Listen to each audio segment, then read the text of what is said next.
আজকের এই মাহফিল আমার জন্য একটা ঐতিহাসিক মাহফিল। এই মাহফিলটি আয়তনে ছোট হতে পারে, কিন্তু এটা আমার জন্য ঐতিহাসিক এজন্য যে এই মাহফিলে আমার দুই পাশে আমার চারজন উস্তাজ আছেন, আমার ডান পাশে উপবিষ্ট আছেন, যার কাছে আমি হাদিসের কিতাব পড়েছি একাধিক এবং ফিকহের অন্যান্য গুরুত্বপূর্ণ বিষয়ের উপর কিতাব পড়েছি। হুজুরের নির্দেশের কারণে আজকের এই মাহফিলটি আমার নির্ধারিত নিয়মের বাইরে করতে হচ্ছে। আমি অন্তত 10, 20, 30টা মাহফিলে বিভিন্ন মিডিয়ার প্রোগ্রামে হুজুরের একটা গল্প আমি সবসময় শোনাই। গল্প আপনারা অনেকে শুনছেন, কিন্তু হুজুরকে আজকে দেখছেন। গল্পটা হলো যে হুজুরের কাছে তালাকের মাসআলা নিতে আসলে আগে পিঠা খাইতে হইতো। এক ভ্যানালা মাসালা জিজ্ঞেস করতে আসছে দারুল উলুম মাদ্রাসার দোতলায়। হুজুর তখন মাঠে দাঁড়ানো ছিল। আমরা চিন্তা করলাম হুজুরের ইয়ের নিচে বেত থাকতো। চিন্তা করলাম এই বুড়া বেচারাটা আজকে মনে বেঁচে যাবে, কারণ বেত তো হাতের কাছে নেই, হুজুর মাঠে আছে। তো বুড়াকে বললাম, চাচা কিসের মাসালা? বলে তালাকের ফতোয়া, ওনারটাই দেওয়া লাগবে। তো পরে আমরা দেখা দিলাম মাঠে যান, বারান্দা আমরা সবাই তাকাই হইলাম যে বেচারার কপালে আজকে বোধহয় মায়ের নাই, বেঁচে গেছে সে, কারণ বেত তো হাতের কাছে নেই। তো যখনই বলছে বউরে তালাক দিয়ে আসছি, তখনই আমরা দোতলা থেকে তাকাই হইলাম যে হুজুর কলার ধরা বিসমিল্লাহ বলে ঘোষণা শুরু করে দিছে। এক দুইটা দিয়ে এরপরে বলছেন, এবার বল কি বলছিস, কি কাহিনী কি ঘটাইছিস। এবং হুজুর সবসময় এটা বলতেন যে কিছু হলেই বলে যায় তালাক মারবা, বাইরে ভেজাল করে মাথা নষ্ট করে আইসা, এই জন্য মাসালা পরে আগে মায়ের। এদেশের বেশিরভাগ তালাক, আমি সবগুলোর কথা বলছি না, বেশিরভাগ তালাকের ক্ষেত্রে এই জাতীয় ঘটনাগুলোই ঘটে।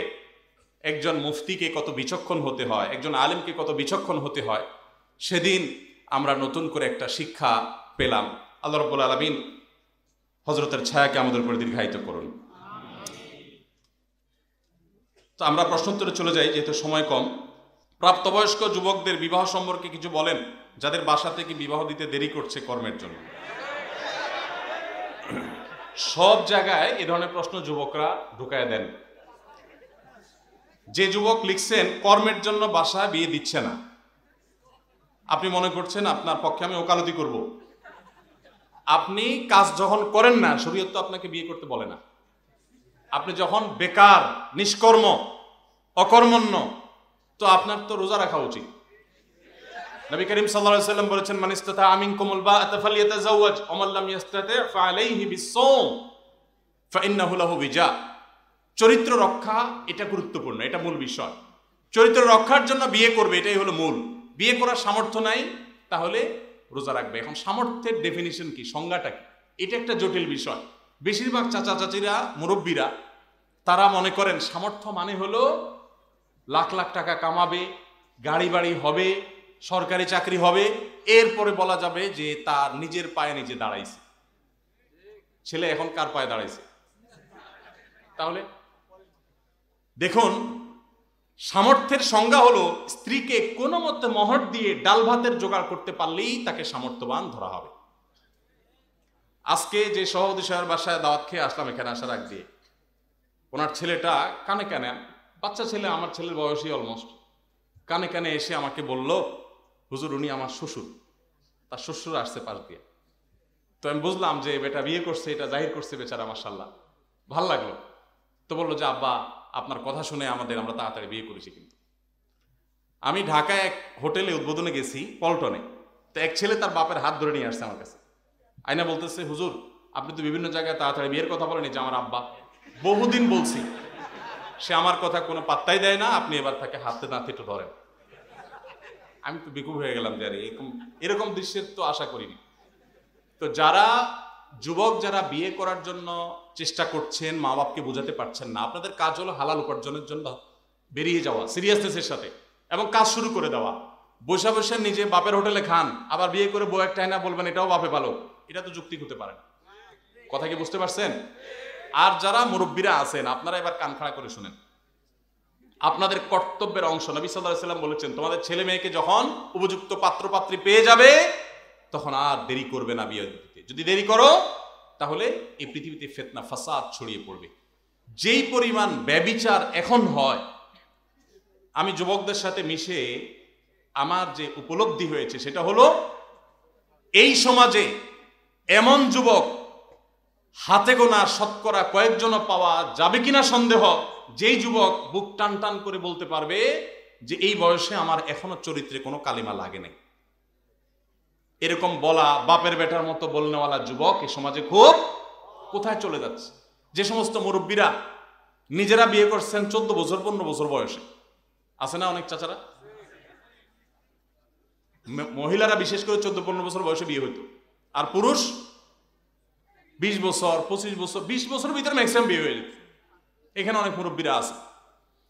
এখন আমি বলতে চাই, আপনাদের আমলে বিয়েটা এত তাড়াতাড়ি না করলেও চলতো।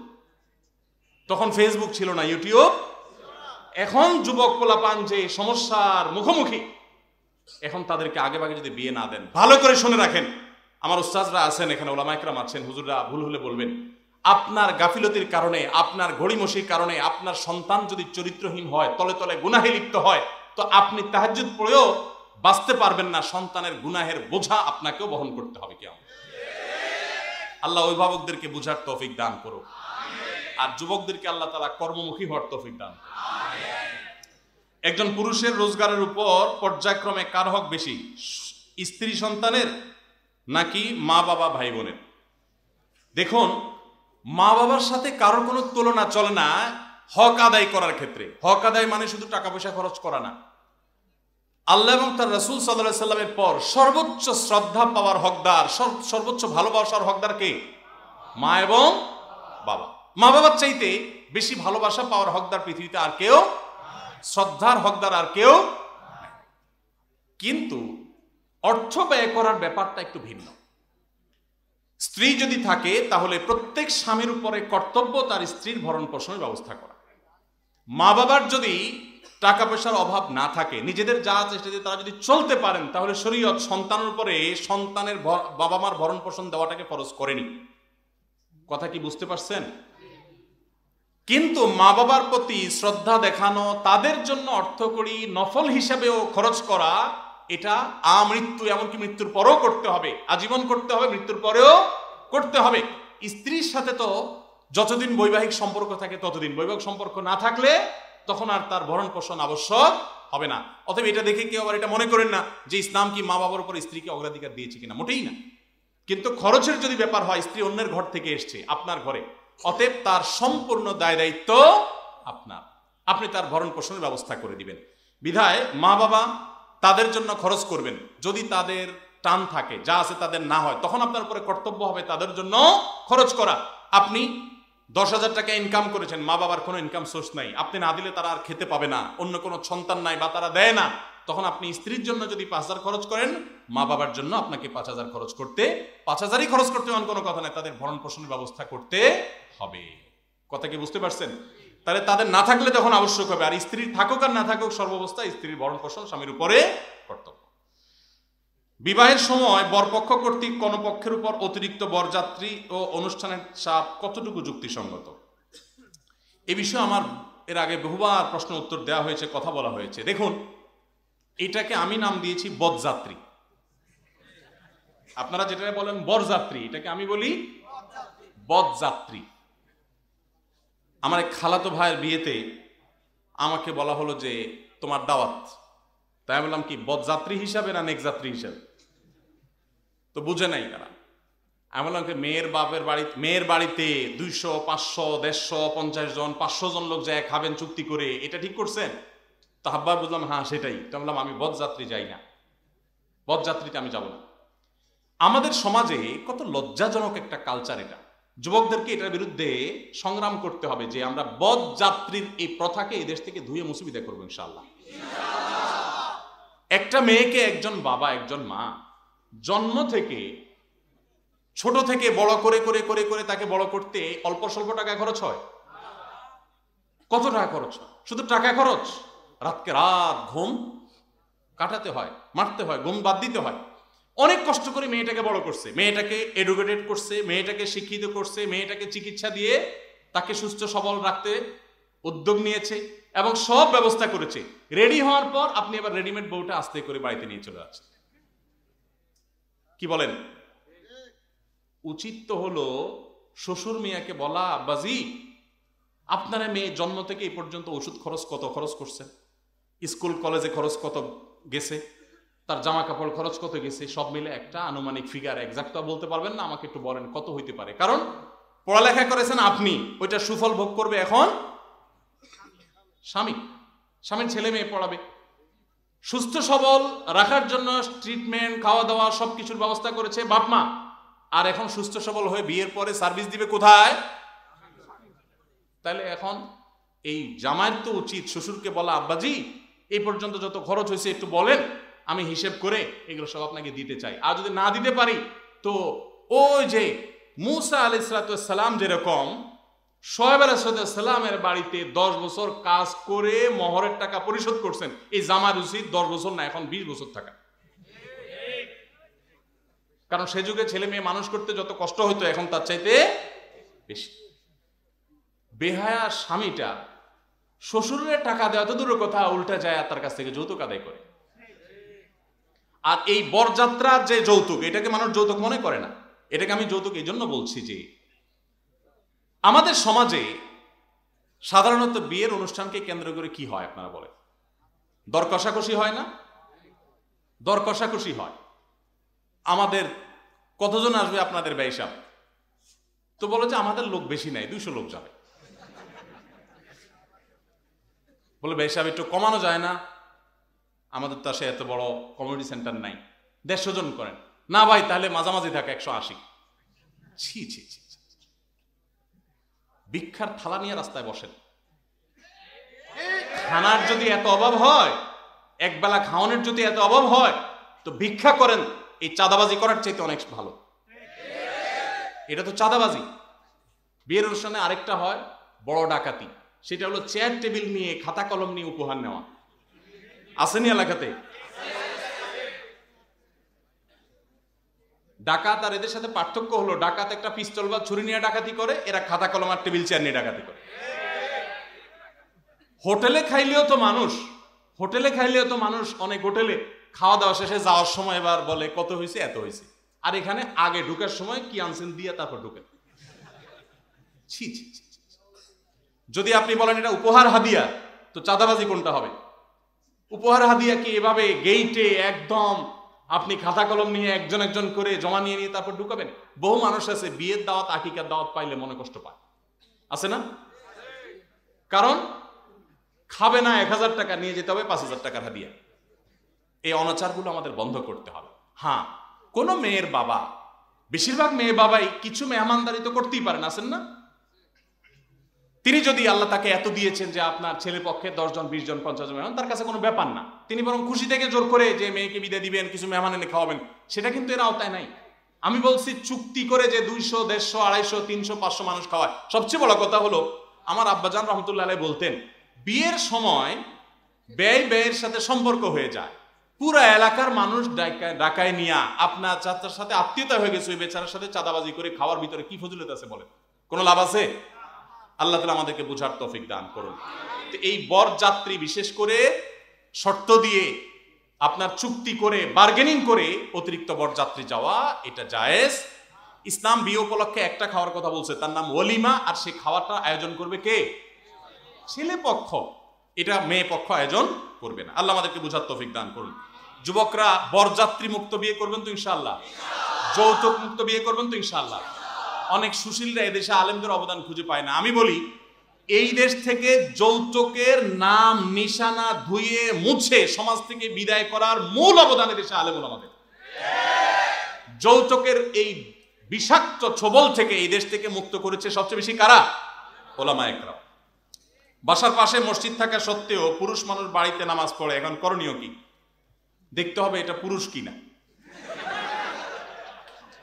কারণ পুরুষ হইয়া যদি বাড়িতে নামাজ পড়ে মসজিদে না যায়, তাহলে তার পুরুষত্ব নিয়ে সন্দেহ করার সুযোগ আছে। আমি আর ওই শব্দ উচ্চারণ করলাম না যেটা আপনারা করতে চাচ্ছেন, না, ওই শব্দের মার্কেটিং আমরা করব না। আমার যাই হোক, যেটা বলছি যে একটা হাদিস আছে যেটা সনদি মুহাদ্দিসরা কেউ আপত্তি করেছেন, যদিও লা সালাত আলি জারিল মসজিদ ইল্লা ফিল মসজিদ, মসজিদের আওয়াজ শোনা যায় সেটি পর্যন্ত মসজিদের প্রতিবেশী বলা হয়।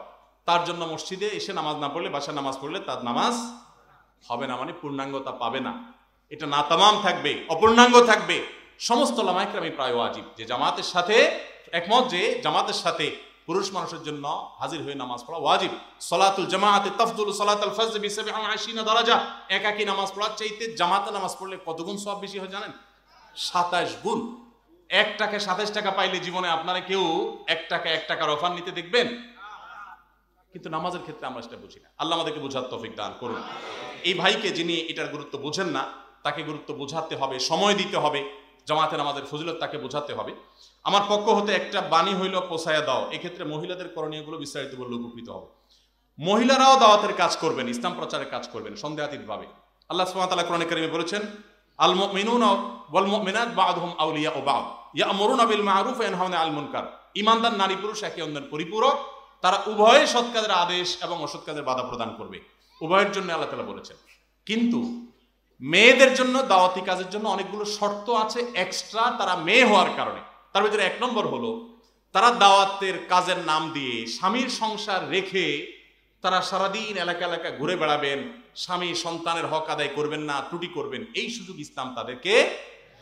পুরুষদের জন্য যেরকম দাওয়াত, যে লেভেলে দাওয়াতের কর্তব্য পুরুষদের উপরে বর্তায়, ওই লেভেলের ওই স্তরের কর্তব্য স্ত্রীদের উপরে, মহিলাদের উপরে বর্তায় না।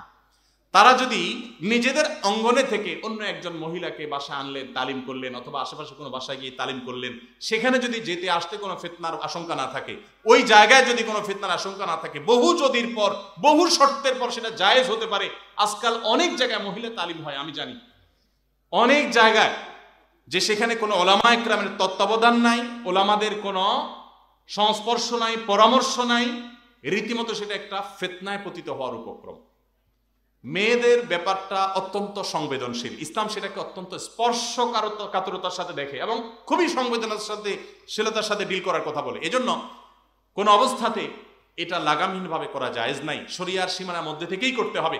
অনেক মেয়েরা এখন আমাদের দেশে এক জেলা থেকে আরেক জেলায় তারা তবলিগে যায়, নিজের স্বামী ছাড়া, মাহারাম ছাড়া। আছে না এগুলো এখনো? এগুলো ইসলাম না, এগুলো অনাচার। দাওয়াতের কাজ তাদের করতে হবে, সেটা শরিয়ার সীমানার মধ্যে থেকে।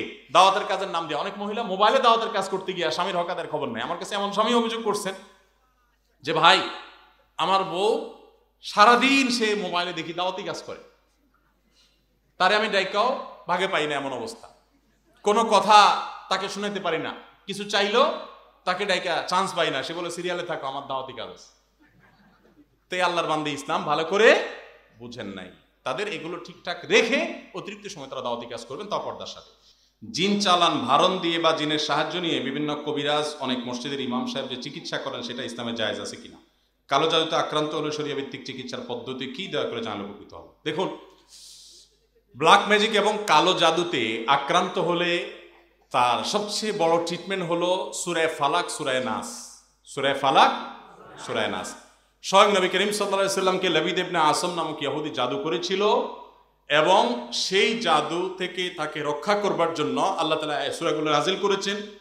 এগুলো পড়ে জাদুগ্রস্ত ব্যক্তিকে ফু দিলে জাদুর যে জিনিসটা সেটাকে উঠিয়ে যদি ধ্বংস করা হয়, সাধারণত জাদুগ্রস্ত রোগী, ব্ল্যাক ম্যাজিকের রোগী ভালো হয়।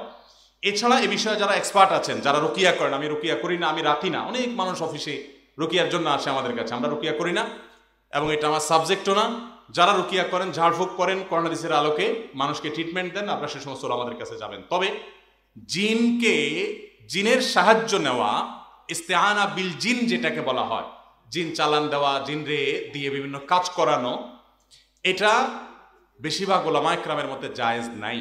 এটার জায়েজের একটা সীমা আছে, কিন্তু বেশিরভাগ ক্ষেত্রেই আমাদের দেশে কবিরাজরা সে সীমা পরিসীমাগুলো লঙ্ঘন করে চলে যায়। এই জন্য বিষয়ে আমাদেরকে সতর্ক এবং সাবধান থাকতে হবে।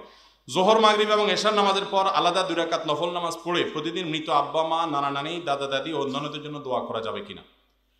আপনি প্রতিদিন একটা নির্দিষ্ট সময় 2 রাকাত করে নফল নামাজ পড়েন, এটাকে আপনি সুন্নাহ মনে করে করতেছেন না, আপনি নিজের জন্য একটা রুটিন বানিয়ে নিয়েছেন, এটা জায়েজ। রুটিন বানিয়ে নিয়েছেন যে আমি প্রতিদিন এটা আমি 2 রাকাত নামাজ পড়ব। কিন্তু যদি আপনি এটার প্রসার করে এটাকে সুন্নাহর রূপ দেন, তখন সেটা বিদআতে পরিগণিত হতে পারে।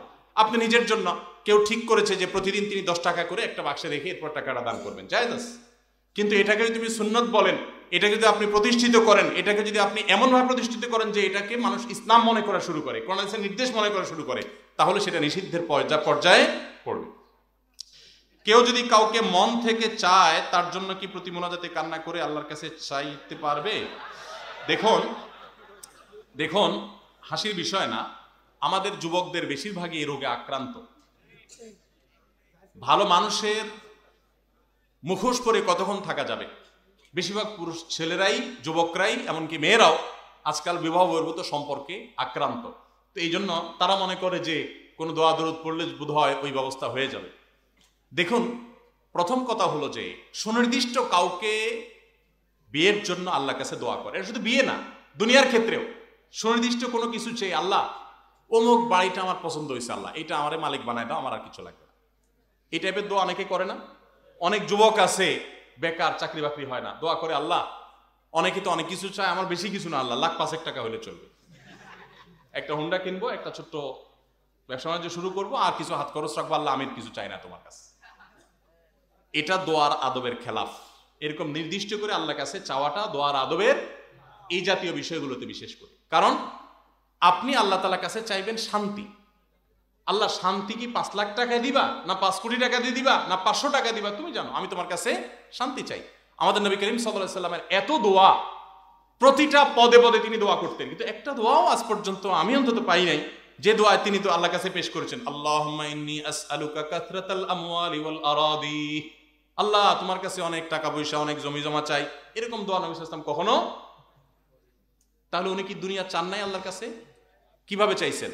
রব্বানা আতিনা ফিদ দুনিয়া হাসানাহ ওয়া ফিল আখিরাতি, আল্লাহ দুনিয়াতে আপনার কাছে কল্যাণ চাই। কল্যাণ কি 5 লাখে হবে, না 5 কোটিতে হবে, শহরের বাড়িতে হবে, গ্রামের বাড়িতে হবে, মোটরসাইকেলে হবে, না উড়োজাহাজে হবে, আমি কল্যাণ চাই। আল্লাহুম্মা ইন্নী আসআলুকাল আফিয়া, আল্লাহ আপনার কাছে আফিয়ত চাই, সুখ চাই, সমৃদ্ধি চাই। সেটা আপনি কিভাবে দিবেন আপনি জানেন।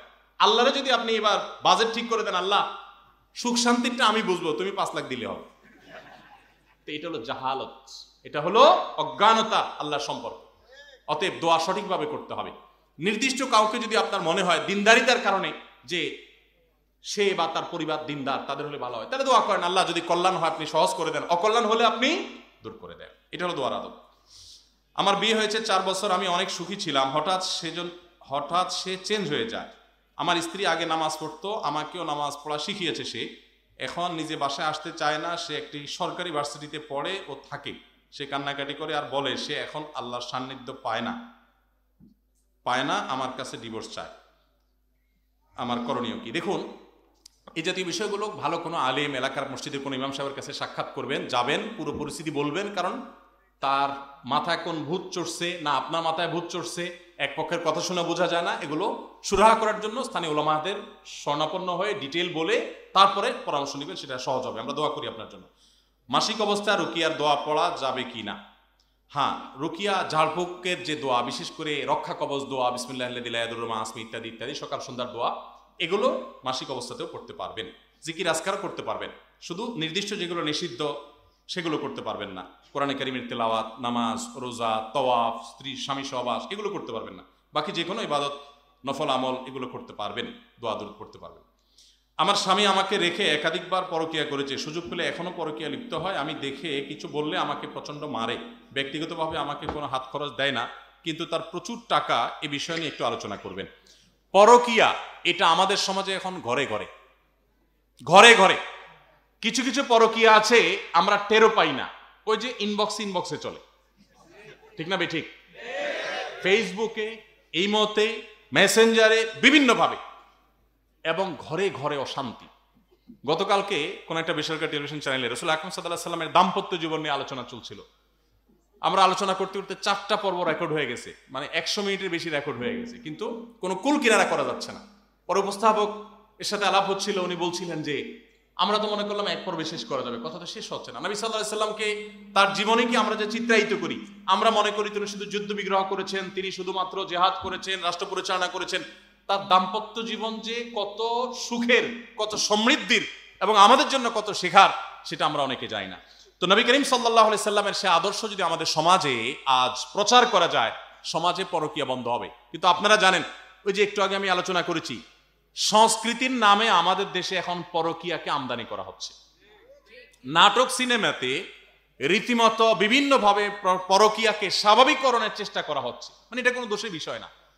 আজ থেকে 20, 30, 40 বছর আগে দেশে বিবাহ বহির্ভূত সম্পর্কের কথা কেউ মুখ দিয়ে বলার সাহসও করত।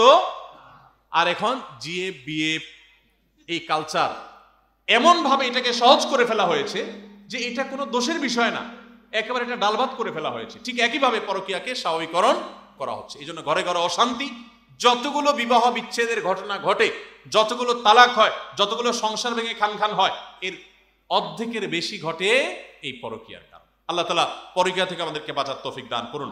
যে সমস্ত মানুষ পরকীয়া লিপ্ত তারা জানে না ইসলামের সবচেয়ে ডেঞ্জারাস শাস্তি, সবচেয়ে ভয়াবহ শাস্তি, সবচেয়ে কঠিন দণ্ড ইসলাম রেখেছে কোথায়? এই পরকীয়ায় লিপ্ত হয়ে জেনা করলে মর্মান্তিক ভাবে, অত্যন্ত কঠোর ভাবে তাকে তিলে তিলে মৃত্যুদণ্ড কার্যকর করতে বলা হয়েছে প্রস্তর আঘাতে। কঠিন একটা বিষয়। এটা এই জন্য করা হয়েছে যে পরকীয়া যদি ব্যাপক হয়ে যায়, আজকে পশ্চিমা দুনিয়ার সন্তান কেন হচ্ছে না? আজকে Italy, China, Japan, Korea, Thailand, পৃথিবীর বড় বড় উন্নত দেশগুলো তাদের সন্তান জন্মের জন্য মানুষকে ফুসলাইয়া টাকা পয়সা দিয়ে সরকার, যে সন্তান একটা হলে এত টাকা ভাতা পাবা, দুইটা হলে অত পাবা, তিনটা হলে এত পাবা, তারপর সন্তান হচ্ছে না। কারণ কি? এর অন্যতম একটা কারণ বিবাহ বহির্ভূত সম্পর্ককে এমন স্বাভাবিক করে ফেলা হয়েছে, কারণ যারা বিবাহ বহির্ভূত সম্পর্ক করে তারা তো সন্তান নেয় না। বুঝেন নাই? এই টেন্ডেন্সি সমাজের ভিতরে প্রতিষ্ঠিত হয়ে গেছে। এই জন্য যারা এই কাজে লিপ্ত তারা আল্লাহকে ভয় করেন এবং এটা সবচেয়ে বড় অপরাধ। নবী করিম সাল্লাল্লাহু আলাইহি সাল্লাম পরকীয়ার রোগে আসক্ত মানুষদের ট্রিটমেন্টের জন্য একটা কথা বলেছেন। এই একটা কথার বাস্তবতা উপলব্ধি করতে পারলে এই রোগটা সেরে যাওয়ার কথা। সেটা হলো যে নবী সাল্লাল্লাহু আলাইহি সাল্লাম বলেছেন, তোমার স্ত্রীকে আল্লাহ রাব্বুল আলামিন যে অবয়ব দিয়ে তৈরি করেছেন, তুমি তোমার ঘরের স্ত্রী রেখে অন্য স্ত্রীতে যে মস্তেছ বা তার প্রতি আসক্ত হচ্ছ, একই কথা মেয়েদের জন্য প্রযোজ্য। তোমার যে স্বামী আছে তাকে আল্লাহ তাআলা যে অবয়ব দিয়ে সৃষ্টি করেছেন, তুমি আরেকজনের সাথে পরকীয়া করছো, তারও একই অবয়ব। পার্থক্য কিছুই। শয়তান তোমার কাছে অনেক চমৎকার করে উপস্থাপন করছে, ধ্বংস হওয়ার পরে হয়তো আফসোস করবে। পরকীয়া লিপ্ত হয়ে সংসার ভাঙা বহু নারী আর্তনাদ করে, হাহাকার করে, বহু পুরুষ হাহাকার করে, আর হয়তো ব্যাক করার সুযোগ পায় না। এজন্য আল্লাহকে ভয় করেন এবং সংশোধন করেন, এবং জেনার এই ভয়াবহ রোগ থেকে বাঁচার জন্য আল্লাহর খাঁটি বান্দা, আল্লাহ ভীরু মানুষ, মুত্তাকি পরহেজগার মানুষ, নেককারদের সোহবত এবং সান্নিধ্যের কোনো বিকল্প নাই। এক ব্যক্তি এসে নবী সাল্লাল্লাহু আলাইহি সাল্লামের কাছে জেনা করতে তার মনে চায়, আকাঙ্ক্ষা ব্যক্ত করেছেন। নবী সাল্লাল্লাহু আলাইহি সাল্লাম তাকে অত্যন্ত চমৎকার ভাবে উপদেশ দিয়েছেন এবং তার সোহবতে কিছু সময় ছিলেন। এরপরে সে বলেছে, আমার অন্তরে আকাঙ্ক্ষা বিলকুল নাই, শেষ হয়ে গেছে।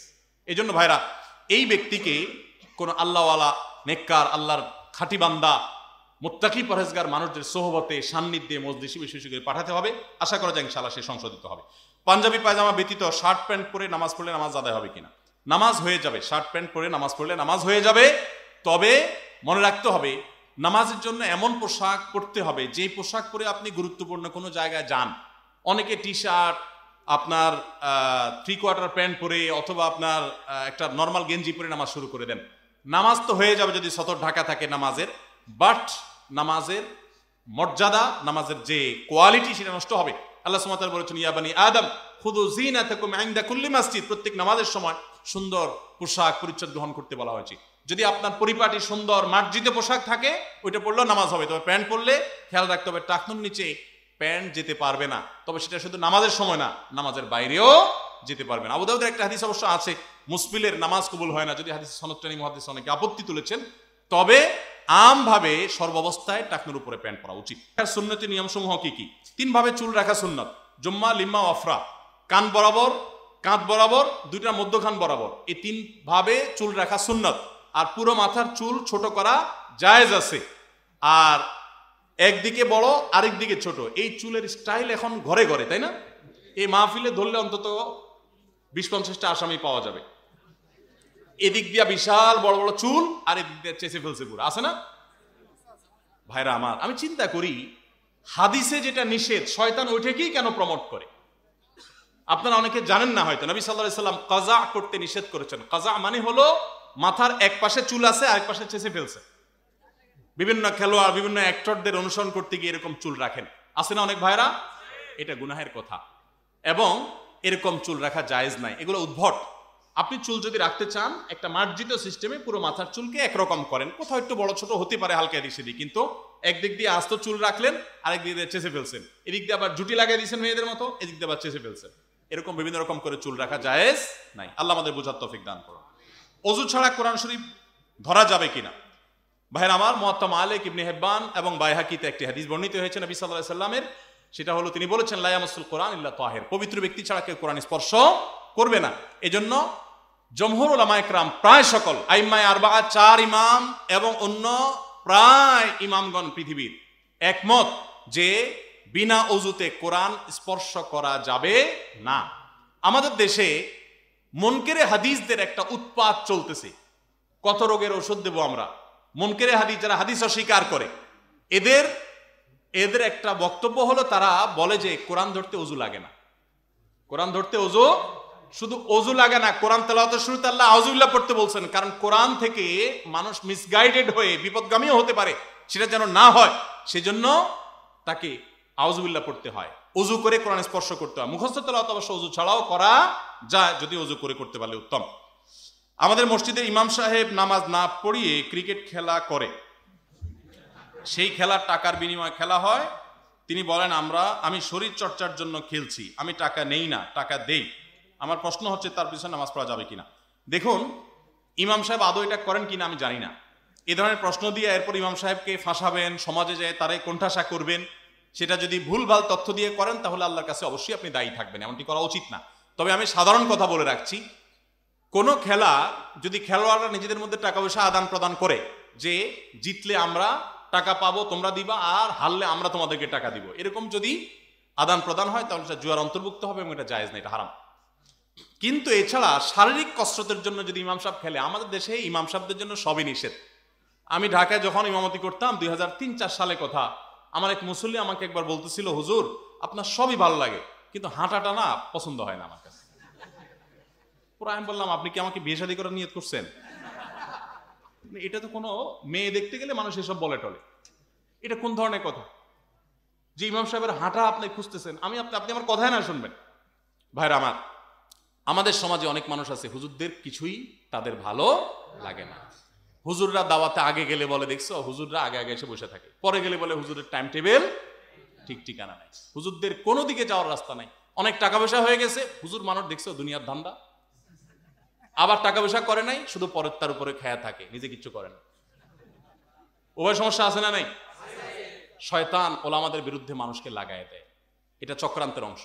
যদি খেলার কথা বলেন, যদি টাকা পয়সা দেওয়া ছাড়া খেলাধুলা করে কেউ শারীরিক কসরতের উদ্দেশ্যে, শরীয়ত যেই খেলাধুলাতে শারীরিক কসরত আছে, ব্যায়াম আছে, এই খেলাকে জায়েজ করেছে। যদি কখনো জেহাদের প্রয়োজন হয়, তাহলে আমি নিজের শরীরকে ফিট রেখে আল্লাহর রাহে আমি লড়বো, এই নিয়ত করে যদি সে শারীরিক কসরত করে, তাহলে এটা তো ইবাদত হবে। কথা বুঝেন নাই? তবে ইমাম সাহেব নামাজ না পড়ায়া খেলে, আমার কাছে এটা বিশ্বাসযোগ্য মনে হচ্ছে না, এরকম হওয়ার কথা না। যদি সেরকম হয় তাহলে সেটা অবশ্যই নিন্দনীয়, সেটা ইমাম সাহেব কেন, মুসল্লির জন্য। কিন্তু আমার কথা হলো, প্রশ্নটা এরকম আসলো কেন? প্রশ্ন এরকম আসতে পারলো না, হুজুর আমাদের অনেক মুসল্লি আছে ক্রিকেট খেলে এবং খেলা মজে যায়, এই জন্য নামাজ পড়তে আসে না। এইরকম প্রশ্ন তো কোনোদিন আসে না। প্রশ্ন আসে, হুজুর ইমাম সাহেব বিয়ে না করলে তার পিছনে নামাজ পড়া যায় আছে কিনা। আমি বলি, প্রশ্ন এরকম আসে না কেন যে ভাই মুসল্লি সাহেব বিয়ে না করলে নামাজ পড়া যায় আছে কিনা। ফতোয়া সব এদেশে দুই শ্রেণীর মানুষের ব্যাপারে, এক হলো মসজিদের ইমাম সাহেব, মুয়াজ্জিন সাহেব, আর একটা হলো মহিলা। এদের ব্যাপারে ফতোয়া সবচাইতে বেশি। গোসল ফরজ হয়েছে, এখন মহিলারা গৃহস্থলী কাজ করতে পারবে কিনা গোসল করা ছাড়া। কেন এই প্রশ্ন আসে না কেন? ছেলেরা দোকানদারি কাজের কাম করতে পারবে কিনা গোসল করা ছাড়া। তো এই সমাজে এরকম আমাদের কিছু কুসংস্কার আছে, আলেমদের বিরুদ্ধে আমরা সেরকম অনেক সময় লাগে। যদি কোনো আলেম এটা করেন, আল্লাহ না করুক, অবশ্যই তিনি নিন্দনীয় কাজ করছেন, তার জন্য এটা জায়েজ নাই নামাজে গাফলতি করে খেলাধুলা করা। আমি আমার কথা বলতে পারি, আমি প্রতিদিন আলহামদুলিল্লাহ কমের পক্ষে 1 ঘন্টা খেলি। আমার হুজুর কালকে জিজ্ঞেস করছেন কি অবস্থা, বললাম কালকে একটু হাতে ব্যথা পাইছি পড়ে গিয়ে খেলতে গিয়ে। আমার ছেলেদের সাথে প্রতিদিন নিয়ম করে আমি 1 ঘন্টা খেলার চেষ্টা করি। বাসার পাশে খেলার ব্যবস্থা আছে, ব্যাডমিন্টন, অন্য সময় প্রতিদিন। নিয়ত, 1 নম্বর নিয়ত হলো শরীরের এক্সারসাইজ, ব্যায়াম হওয়া। 2 নম্বর নিয়ত হলো ছেলেফেলের সাথে বন্ধু সুলভ সম্পর্ক করা এবং তাদেরকে বিনোদন দেওয়া। অনেক মা বাপ বলে, হুজুর পোলাপান মোবাইল ছাড়া খানা খায় না। আমার 4 বছরের একটা বাচ্চা আল্লাহ তাআলা দিয়েছে, আলহামদুলিল্লাহ। আমরা কখনো মোবাইল দিয়ে খানা খাওয়াই না, কোনো ভিডিও দেখায় খানা খাওয়াই না। বাচ্চা যদি ভিডিও না দেখাইলে খানা না খায়, শেখ আব্দুর রহমান সাইফুল্লাহ বলতেছিল যে বাচ্চা খায় না 2 দিন ধরে 3 দিন ধরে। আমি বললাম 6 দিন না খাক, ওরে মোবাইল দিবেন না, ভিডিও দিবেন না। এরপরে দেখবেন ও তো খাইছে ওর বাপ মাও সাথে খাইছে। খাবে না মানে? পোলাপান মরা এত সোজা না। আমার এক নেপালি বন্ধু ছিল সৌদি আরবে, ওনার বাচ্চাদেরকে দেখতাম খাবারের জন্য কখনো জোর একবার ডাকতো, আসলে আসুন না, আসেন না। তো আমি একদিন বললাম যে ভাই কুই বাত হয়, উর্দু কথা বলতে, বোলাও বাচ্চো কো, আব্দুর রহমান আব্দুর রবকে বোলাও, দুটা ছেলে ছিল। তো আমার বলল ইয়ার পেট উনকা হ্যায় কে মেরা? পেট কি তার না আমার? ছোড়ো মগজ মারি, মানে মাথা নষ্ট কেন করতেছ? আমি অবাক হয়ে গেলাম। অনেক অভিভাবকরা, বিশেষ করে আমাদের ছোট ছোট বাচ্চা যারা আছে, 99% মানুষ হবে আমার ধারণা যে বাচ্চাদের মোবাইল দেখানো ছাড়া খানা। কারণ কি? কারণ বাচ্চাদের ফিজিক্যাল কোনো খেলার ব্যবস্থা আপনি, ওর তো কিছু একটা নিয়ে বেঁচে থাকতে হবে। আপনি তাদেরকে সময় দেন, খেলাধুলার ব্যবস্থা করেন, সাইকেল কিনে দেন, সাথে সাইক্লিং এর ব্যবস্থা করেন নিরাপদভাবে, সেরকম ভালো পরিবেশ দেন, এবং শারীরিক কসরতে সেরকম ব্যায়ামের খেলার ব্যবস্থা করেন। আপনি নিজে সময় দেন। আপনি নিজে ভূতের মতো মোবাইলে উপর হয়ে থাকেন, আপনার বউ একটার মধ্যে উপর হয়ে থাকে, তো বাচ্চা তো আরেকটা নিয়ে বলবে, এটাই তো স্বাভাবিক। একটা প্রতিবন্ধী সমাজ আমরা গড়ে তুলছি, এই জন্য এগুলোর বিরুদ্ধে সংগ্রাম করতে হবে। শারীরিক কসরতের জন্য এরকম খেলাধুলা, এটা কোনো নিষিদ্ধ বিষয় না। শুধু সেটা না, আপনারা হয়তো বলবেন হুজুর খেলাধুলা করে। আলহামদুলিল্লাহ, আমার বাসায় যত সবজি আমরা খাই, আলু ছাড়া কোনো আইটেমের সবজি নর্মালি আমরা টাকা দিয়ে কিনে খাই না, নিজেরা আমরা ক্ষেত করি। আমি নিজে ঘন্টাকে ঘন্টা কোদাল দিয়ে কোপায়া তারপরে ঘাস সাফ করছি। হাজার ব্যস্ততার মধ্যে এটাকে একটা কাজ বানানিছি। একে তো ব্যায়াম হবে, ছেলে ফেলের একটা কাজে এঙ্গেজ থাকবে। ও তো মোবাইল চাইবেই না, ও তো ভিডিও দেখতে চাইবেই না, ও তো কার্টুন চাইবেই না। যখন সে দেখবে যে আমার বাপ মা কাজ করছে, আমিও কাজ করছি, আর কাজটাকে বিনোদন হিসেবে নিচ্ছি। আল্লাহ তাআলা আমাদের সবাইকে সুস্থ স্বাভাবিক জীবন দান করুন। অনেক লোক আছে দেখতে সুস্থ মনে হলো, মোবাইলে আসক্তিতে সে রীতিমতো নেশাগ্রস্ত হয়ে গেছে। এগুলোর থেকে বাঁচার জন্য বরং এক্সারসাইজ ভালো। আমার ভাই আমার ভাবিকে তালাক দিয়েছে, মৌখিকভাবে 3 তালাক। এখন আমরা যদি তাকে সাপোর্ট দেই বা আমাদের বাড়িতে রাখি, তাহলে আমাদের সমান গুনাহ হবে কিনা? তালাকের মাসআলা মেহেরবানি করে ওলামাদের সাথে সাক্ষাৎ করে নেবেন। এইভাবে সংক্ষিপ্ত ভাষণের প্রশ্নোত্তরে তালাকের মাসআলা জিজ্ঞেস করবেন না, কারণ অনেক প্রশ্নোত্তর করতে হবে সেখানে। খালি পায়ে হাঁটা এটা নাকি ঠিক না? খালি পায়ে হাঁটা ঠিক না এই কথা বরং ভুল। কোন কোন হাদিসে আছে নবী সাল্লাল্লাহু আলাইহি ওয়াসাল্লাম মাঝে মধ্যে খালি পায়ে হাঁটতেন। ডাক্তাররা যে খালি পায়ে হাঁটার কথা বলে, এটা আমার নবী সাল্লাল্লাহু আলাইহি ওয়াসাল্লাম সুন্নাতেই আছে। এক পায়ে জুতা পরে হাঁটার পরে হাদিসে নিষেধাজ্ঞা আছে, এক পায়ে জুতা পরে।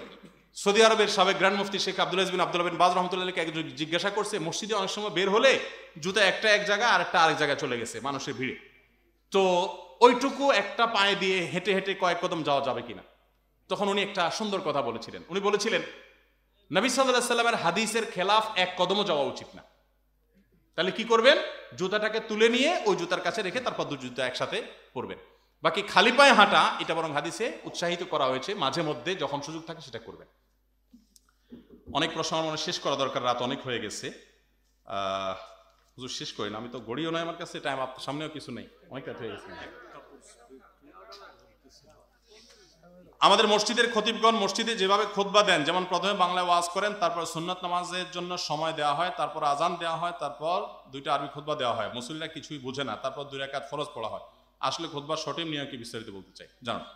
দেখুন, মসজিদে যেভাবে প্রচলিত খুতবা আমাদের দেশে আছে, 2টা আরবি খুতবা দেওয়া হয়, সারা পৃথিবীতে, ভালো করে শুনে রাখেন, সারা পৃথিবীতে কোন দেশের একজন আলেমও নাই যিনি বলেন বা বলেছেন বা ফতোয়া দিয়েছেন যে এইভাবে খুতবা দিলে খুতবা হবে না, নামাজ হবে না, বা ভুল হবে, বা অন্যায় হবে, বা সুন্নাহর খেলাফ হবে, এরকম কথা বলেছেন এমন কোন আলেম আমার জানা মতে। অতএব এই আরবি খুতবা দেওয়া এটা শরিয়া বিরুদ্ধ কোনো কিছু না।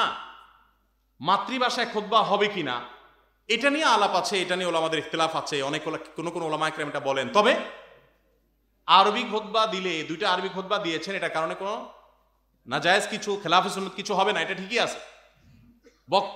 প্রশ্ন হলো বাংলা বক্তব্য নিয়ে। আগে যে বাংলা বক্তব্য দেওয়া হয়, অনেকে বলতে চান যে 2টা খুতবা দেওয়া হয়, বাংলা বক্তব্য আরেকটা, তাহলে 3টা হয়ে গেল। এই কথাটা আমার, এটার কোনো মাথামুন্ড আমার বুঝে আসে না, এটা কোন ধরনের কথা। জুমার খুতবা কি বসে দেওয়ার বিধান আছে? জুমার খুতবা দাঁড়ায় দিতে হয়। তাহলে বাংলা যে বক্তব্য দেওয়া হচ্ছে এটাকে দাঁড়ায় দেওয়া হয়? সচরাচর দাঁড়ায় দেওয়া হয় এটা, এবং মিম্বরে দেওয়া হয়। নর্মালি মিম্বরে, অনেকে মিম্বরে দেন, যদিও অনেক ওলামায়ে কেরাম বিভিন্ন বড় বড় প্রতিষ্ঠান থেকে ফতোয়া দিয়েছেন যে মিম্বরে না করে পাশে চেয়ারে করা উত্তম। আমি সেটা করার চেষ্টা করি।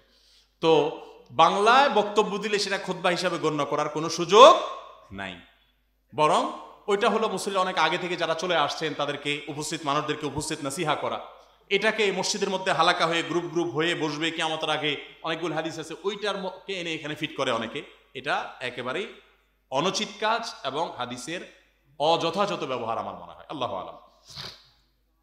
একটা প্রশ্ন আসছে এখানকার কবরস্থান নিয়ে, প্রশ্নটা হ্যাঁ এটা দেখলাম আবার কই চলে গেল, এই যে এটা একটু বলে দিই। আর বাকি যে প্রশ্নগুলো আছে এগুলো আমি নিয়ে যাচ্ছি, এগুলোর উত্তর আমি ইনশাল্লাহ দেবো কোনো একটা লাইভে, যেহেতু রাত হয়ে গেছে। গভীর রাত পর্যন্ত মাহফিলের বিরুদ্ধে আমি সংগ্রাম করি, আর আমারই মানুষ এই গভীর রাত পর্যন্ত কথা বলায়, কারণ আমার একটা অভ্যাস আছে যে প্রশ্ন শেষ হওয়ার আগ পর্যন্ত শেষ করতে পারি না, আবার ইয়েও নাই, ঘড়িও নাই, রাত হয়ে গেছে, ফজর করতে হবে আমাদের। 21 শতক জায়গার উপর কবরস্থানের জন্য সম্প্রতি জমি ক্রয় করা হয়েছে। কবরস্থানের নাম জমজমপুর পূর্বপাড়া কবরস্থান। প্রচুর অর্থের প্রয়োজন। কবরস্থান দান অনুদান সংগ্রহের ব্যাপারে বলুন। দেখুন, কবরস্থানের জন্য টাকা ব্যয় করা এটা সাদেকায়ে জারিয়ার অন্তর্ভুক্ত। কবরস্থানের জমি বা কবরস্থান ডেভেলপমেন্টের জন্য যদি আপনি টাকা দান করেন এটা সাদেকায়ে জারিয়া হবে ইনশাআল্লাহ। আমরা কিছু কিছু সদকায়ে জারিয়ার গুরুত্ব বুঝি না, আর এমনিতে সদকায়ে জারিয়ার গুরুত্ব বুঝি না। আমি 10 বছর সৌদি আরবে ছিলাম, সৌদিয়ানদের মধ্যে আমি দেখছি সদকায়ে জারিয়ার জন্য তারা পাগল পড়া থাকে। ইয়েতিমের লালন পালন আর সদকায়ে জারিয়া সবচেয়ে আগ্রহের দুইটা জায়গা সৌদিয়ানদের। এটা এদেশে বহু টিউবওয়েল মসজিদ আমার করার তৌফিক হয়েছে এই সৌদিয়ানদের টাকা, যখন আমি সৌদিতে ছিলাম তখন তারা এটার গুরুত্ব বুঝে। আমার দেশে মানুষ বুঝে হলো ওয়ান টাইম, আপনার পাবলিকরে খাওয়া দিবেন, মানুষ বাহবা দিয়ে দিবে, এটার মানুষ খুব ভালো করে গুরুত্ব দেয়। এটার চাইতে অনেক বেশি গুরুত্ব হলো স্থায়ী কাজগুলো। আমাদের আসুন্নাহ ফাউন্ডেশন থেকে আপনারা জানেন আমরা স্থায়ী কাজ বেশি করার চেষ্টা করি। আমাদের এখন সারা দেশে স্বাবলম্বীকরণ প্রজেক্ট চলমান আছে, আপনাদের যশোরও চলমান আছে। যারাই আবেদন করেছেন তাদের জন্য আমরা কাজ করছি, ভ্যান, রিক্সা, গরু, ছাগল, যাকে যেটা দরকার সেটা কিনে দেওয়া। তো এটা লং টার্ম মানুষের উপকারে আসে। এই কবরস্থানের জমি কিনলে সেই জমিতে ফরজে কিফায়া আমল হবে, অর্থাৎ এলাকার সবার উপরে যে কর্তব্য মানুষের দাফনের ব্যবস্থা করা সেটা হবে সেখানে, বিধায় আপনি এটার কারণে সওয়াব পাবেন। মসজিদে দান করলে সওয়াব পাবেন, মাদ্রাসা দান করলে সওয়াব পাবেন, কবরস্থানে দান করলে সওয়াব পাবেন। আমাদের একটা ব্যাপার হলো যেই দানে আমরা একটু নগদ বাহবা পাওয়ার রাস্তা দেখি ওই দানটা প্রতি আগ্রহ আমাদের বেশি থাকে। যেমন মাহফিলে টাকা দিতে মানুষের সাধারণত কার্পণ্য থাকে না, তাই না? কিন্তু মসজিদের ইমাম সাহেবের বেতন দিতে কার্পণ্য করি আমরা। আবার মসজিদ মাদ্রাসার টাকা দিতে চাই, ঈদগাহ বা কবরস্থানে আমরা টাকা দিতে, কারণ কবরস্থানে টাকা দিলে এটা সাধারণত মানুষ জানে না। মসজিদ মাদ্রাসা দিলে খুব জোর করে মানুষ জোর গলা বলে শুনে। আমার মসজিদে একবার একজন একটা ফ্যান আনছে, আইনা বলছে হুজুর একটু লেখা দিয়ে সৌজন্যম। তাই বললাম কি ফেরেশতারা ঠাওর পাবে না এই জন্য? কে দিছে না দিছে ফেরেশতারা কার সব কার অ্যাকাউন্টে দিয়ে দেয় আবার এই জন্য? তা নাহলে নাম লেখার দরকার কি? আল্লাহ জানেন না? তো এই জন্য ইখলাসের সাথে আমাদের কাজগুলো করা দরকার। কবরস্থানের উন্নয়নের জন্য, জমি কেনার জন্য যার যার সাধ্য অনুযায়ী শরীক থাকবেন। আল্লাহ তাআলা সবাইকে তৌফিক দান করুন। ভাই প্রথম প্রশ্ন, বিসমিল্লাহ। সবাই রেডি তো? মাইকেল ভাই বন্ধ হলো কেন? আওয়াজ কম কেন? ভাই প্রথম প্রশ্ন, আমি আজকে শুরু করেছি একটা আয়াত দিয়ে। এই আয়াতটার আরবি বলতে হবে না, শুধু বাংলা ভাবার্থতা বলতে পারলে পুরস্কার পাওয়া যাবে। যে পারবেন শুধু হাত তুলবেন, মাদ্রাসার ছাত্র আর আলেম ওলামারা বাদে। আপনি কোন মাদ্রাসা পড়েন ভাই? ইনশাল্লাহ ভাই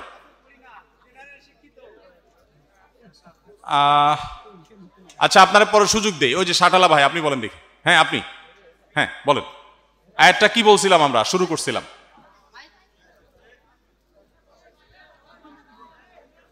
ভাই, আওয়াজ করা যাবে না, বলেন।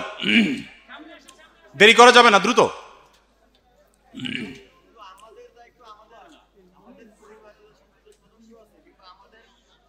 আয়াতের নির্যাসটা বলতে পারবেন কিনা? এটা তো ওয়াজ হয়ে গেল, আপনি যেটা বলছেন ওয়াজ।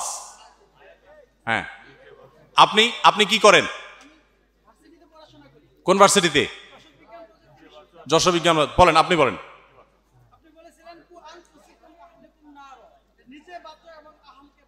কোত্থেকে বাঁচাও?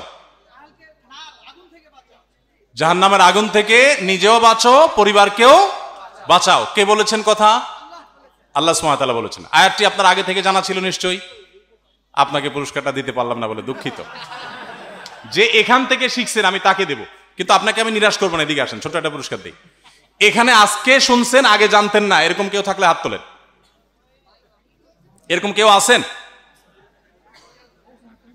আপনাকে রাসূলুল্লাহ সাল্লাল্লাহু আলাইহি ওয়াসাল্লাম সকাল সন্ধ্যার দোয়া জিকির বইটা হাদিয়া, জাযাকাল্লাহ খাইর।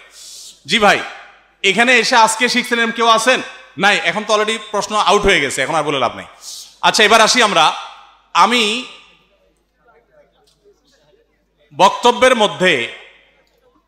বক্তব্যের মধ্যে অনেকগুলো আয়াত এবং হাদিস বলেছি, বিভিন্ন আয়াতের অংশ বলেছি, হাদিস বলেছি। এর মধ্যে প্রশ্নোত্তরে অনেকগুলো বলেছি।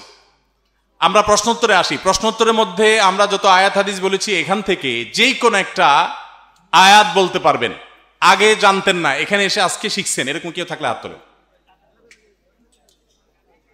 পুরো প্রশ্নোত্তরের মধ্যে পারবেন কেউ?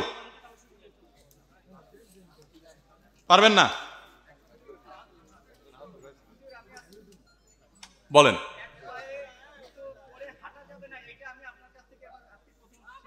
মাশাআল্লাহ, মাশাআল্লাহ। এক পায়ে জুতা পরে হাঁটা নিষিদ্ধ আছে, এটা আজকে আপনি জানলেন। আসেন, চলে আসেন, আপনি পুরস্কার নিয়ে ছাড়বেন। দাঁড়াইছেন থেকে শুরু করছেন, মাশাআল্লাহ, চালাক মানুষ। সামনে রমাদান আসছে, আমাদের একটা বই আছে রমাদান প্ল্যানার, এখানে প্রতিদিন বিভিন্ন আমলে কথা দেওয়া আছে, এটা আপনার জন্য হাদিয়া। এবার রমাদান প্ল্যানের পাশাপাশি ইনশাআল্লাহ বিদিনিল্লাহ আরো জিনিস থাকছে। জাযাকুমুল্লাহ খাইর। কোথায় কি করেন আপনি?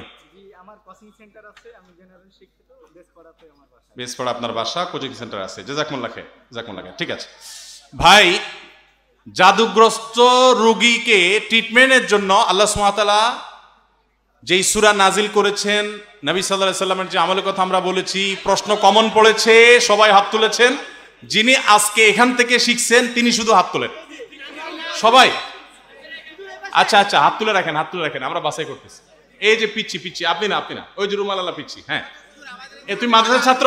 তোর বেটা মাদ্রাসার ছাত্র তো পারবেই। না না, আপনি বল। হ্যাঁ বলেন, বলেন, আপনি বলেন। সূরা ফালাক এবং সূরা নাস, এই দুই সূরাকে বলা হয় মুআওয়াযাতাইন, যেই দুই সূরা দিয়ে দুষ্ট শয়তান, দুষ্ট জিন এবং বিভিন্ন কিছুর ক্ষয়ক্ষতি থেকে, ব্ল্যাক ম্যাজিক থেকে আত্মরক্ষা করা হয়। এই জন্য এই দুইটাকে মুআওয়াযাতাইন বলা হয়। সূরা ফালাক, সূরা নাস। এই সূরা কি করতে হবে? এই সূরা পাঠ করে রোগীর উপরে ফু দিতে হবে, পানিতে ফু দিসটা খেতে হবে, তাহলে ইনশাআল্লাহ রোগীকে আল্লাহ তাআলা শেফা দান করবেন। এই সূরা নাজিল হয়েছে কোন প্রেক্ষিতে বলেন?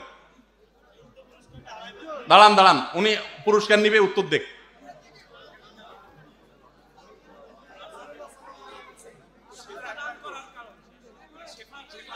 আচ্ছা, আপনি আসেন, একটা পুরস্কার আপনি পাবেন। এবার বলেন, এই সূরা নাজিল হওয়ার প্রেক্ষাপট। এত খুশি হয়েন না, প্রশ্ন একটু কঠিন করতেছি। নবী করিম সাল্লাল্লাহু আলাইহি সাল্লামকে যে জাদু করছিল তার নামটা বলতে হবে। ইয়াহুদি কি নাম হলো নাকি? আর মুখে বলা যাবে না, শুধু হাত তুলতে হবে। সভাপতি সাহেব বলেন, বলেন কে জাদু করছে? সূরা ফালাক, নাস, নবী সাল্লাল্লাহু আলাইহি সাল্লামকে যখন জাদু করা হয়েছিল, দুইজন ফেরেশতা আল্লাহ তাআলা পাঠাইছেন, তারা এই সূরাগুলো পাঠ করে জাদুর ট্রিটমেন্ট এখানে আছে সেটা দেখাইছেন। এখন জাদুটা কে করছে? এক কাফের, তো আমরাও জানি, মুসলমান তো আর করে নাই। বলেন। না হলো না, বলেন। না হলো না, লবিদ ইবনে আসম, লবিদ ইবনে আসম। সভাপতি সাহেব আসেন, আপনার পুরস্কার দিয়ে দেই। এই যুবক ভাই কই, এদিকে আসেন। কি করেন আপনি? Inter second year. আপনার জন্য কোন বই যে উপযোগী হবে, দাঁড়ান। আপনার জন্য বই হলো পড়ো। ওমর আল জাবিন নামে আমার একজন প্রিয় মানুষ আছেন, দেশে বাইরে থাকেন, ওনার লেখা একটা বই, ইকরা, পড়ো। জি, কই সভাপতি সাহেব কই? সভাপতি সাহেব এদিকে আসেন। আপনার জন্য বই হলো গুনাহ মাফের উপায়, গুনাহ মাফের উপায়। জাযাকুমুল্লাহ খাইর। জি ভাই, এরপরে আসি, সময় কম।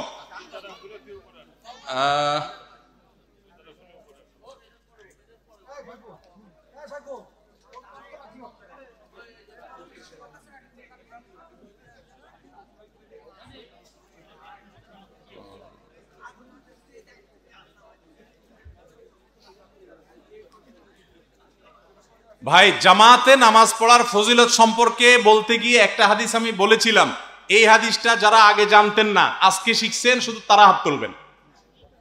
মিথ্যা তো বলা যাবে না। হ্যাঁ, এই যে যুবক ছেলেটা, এই যে দান যান, এই যে ইয়াং ম্যান, আবার বলো, পুরোপুরি বলো। মানে একাকী নামাজ পড়লে 27 গুণ বেশি সওয়াব হবে, তো সেটা বলো, তুমি ক্লিয়ার করো। একাকী নামাজ পড়ার চাইতে জামাতে নামাজ পড়লে সওয়াব এবং বিনিময় পাওয়া যাবে কত গুণ? 27 গুণ বেশি। এটা তুমি আগে জানতা না? এটা কথা হলো মুসলমানের একটা কমন একটা জিনিস না জানে। কি নাম তোমার? নিশান, জিশান, এটা আবার কি নাম? আরো সুন্দর নাম আছে না? আচ্ছা যাক, কিসে পড়ো তুমি? ক্লাস 9-এ। আসো, চলে আসো। ভাই, সভাপতি সাহেব একটা অভিযোগ করেছেন। অভিযোগটা হলো তোমার জন্য মুস্কি হাসা সুন্নাত, এই বইটা। ঠিক আছে, দেখি একটা মুস্কি হাসি দাও না। না, অসুবিধা নেই, মুসাওয়ার দরকার নেই। মুস্কি হাসা সুন্নাত তোমাকে বই আমি দিলাম, তুমি এখানে সবার সামনে ওয়াদা করবা 5 ওয়াক্ত নামাজ জামাতের সাথে পড়বা সারা জীবন। জীবনে কখনো ছাড়বা না তো ইনশাআল্লাহ? নামাজ জামাতের সাথে ছাড়বা না তো ইনশাআল্লাহ? তুমি কোন এলাকা বাড়ি? হ্যাঁ, এখানকার। আল্লাহ তাআলা তৌফিক দান করুক। আচ্ছা ভাই, সভাপতি হিসাবে একটা কথা বলছেন যে মসজিদে ফজরের সময় মুসল্লি হয় না। কোন এলাকার মানুষের ক্রিম মুসল্লি হওয়া, ক্রিম মুসলমান হওয়ার আলামত হলো ফজর নামাজের জামাতের উপস্থিতি। যে মসজিদ যত বেশি সে মসজিদ তত আদর্শ মসজিদ। 5 ওয়াক্ত নামাজের ভিতরে ফজর নামাজ সম্পর্কে নবী সাল্লাল্লাহু আলাইহি সাল্লাম বলেছেন ফজর নামাজের 10টা ফজিলত আছে। এটা নিয়ে আমাদের একটা বক্তব্য আছে, বিস্তারিত পারলে কেউ দেখে নেবেন। ফজরের নামাজ জামাতের সাথে পড়তে পারে খাঁটি ইমানদাররা। আমার কাছে যখন অনেক মেয়ের বাবার আয়েশা বলে, হুজুর একটা ভালো ছেলে কিভাবে পাবো, আমি বলি মসজিদে যাবেন, ফজরের নামাজে সামনের কাতারে থাকা যুবক খুঁজে নেবেন ভালো ছেলে। তো এই জন্য ফজর নামাজ জামাতের সাথে পড়বেন আপনারা ইনশাআল্লাহ। আচ্ছা, এই মসজিদের মুসল্লিদের মধ্যে আজকে ফজর নামাজ জামাতের সাথে পড়ছেন যে হাত তোলেন। না, আমি যুবক দেব, যুবক ইয়াং ম্যান চাই। এই ইয়াং ম্যান এদিকে আসেন, এদিকে।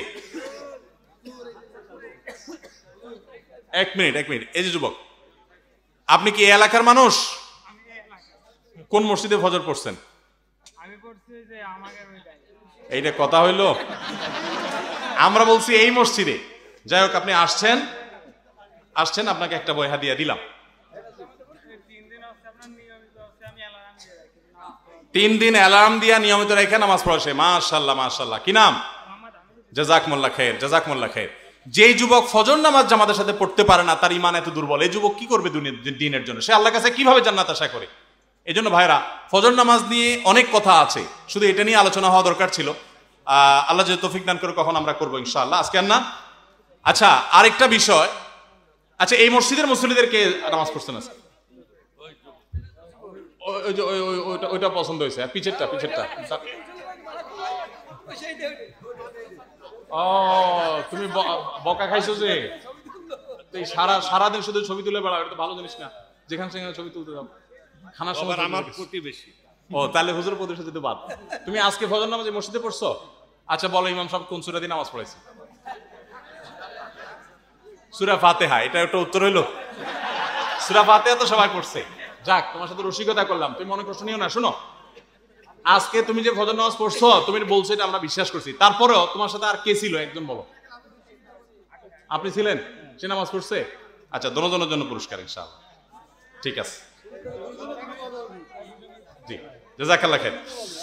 আচ্ছা ঠিক আছে, এবার আসেন, আজকের এই প্রোগ্রাম থেকে কোন একটা বদঅভ্যাস ছাড়ার নিয়ত করেছেন, আমি প্রশ্ন করার আগে মজলিসে বসেই নিয়ত করছেন, এরকম কেউ থাকলে হাত তোলেন।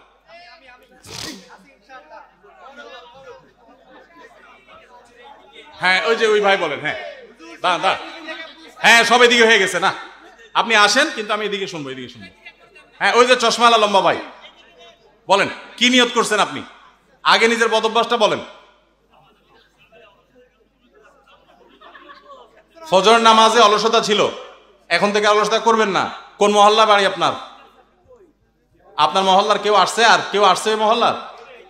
এই সাক্ষী ভাইরা, এই আসামি খেয়াল করে রাখবেন আমার। নিয়ত করছেন তো ইনশাআল্লাহ? জাযাকুমুল্লাহ খাইর, বারাকাল্লাহ ফিক। দিয়ে আসেন আসেন, চলে আসেন। ভাই আপনি কি নিয়ত করছেন বলেন? আল্লাহ, আসলটাই বাদ যায়। মাশাআল্লাহ। কোথায় কি করেন যুবক ভাই? এত আলেমদের সামনে, আমার উস্তাদদের সামনে নিয়ত করছেন, আল্লাহকে ভয় করবেন। ফজর নামাজ পড়তে হবে। ফজর নামাজ পড়া সহজ হওয়ার জন্য একটা সহজ টিপস আছে, শিখিয়ে দিব। খুব সহজ, সেটা হলো রাত 10টার ভিতরে মোবাইলের গলা চিপে বন্ধ করে ঘুমায় পড়তে হবে। আপনার যদি ফজর মিস হয়, আপনি আমার জিজ্ঞেস করেন। আলহামদুলিল্লাহ, আমরা রাত 10টার ভিতরে বাসায় সবাই শুয়ে যাওয়ার চেষ্টা করি। অভ্যাস করবেন। বলেন আপনি কি নিয়ত করছেন? 4 ওয়াক্ত নামাজ পড়তেন, 1 ওয়াক্ত পড়া হয় না তো? এই সকাল থেকে শুরু করবেন। বাসা কোথায়? এটা কি পুরস্কারের জন্য না এমনি নিয়ত করছিলেন? আপনি এই যে মাত্র বললেন, আমি তখনই নিয়ত করছেন? মাশাআল্লাহ। কি করেন আপনি? আমি পড়াশোনা করি, পাশাপাশি আমাদের আইটি চাকরি। জাযাকুমুল্লাহ খাইর। ওমরা কিভাবে করবেন? আমার লেখা একটা ছোট্ট বই, আল্লাহ আপনাকে ওমরা করার তৌফিক দান করুক। দোয়া সহ বই, দোয়া সহ বই ইনশাআল্লাহ। জি।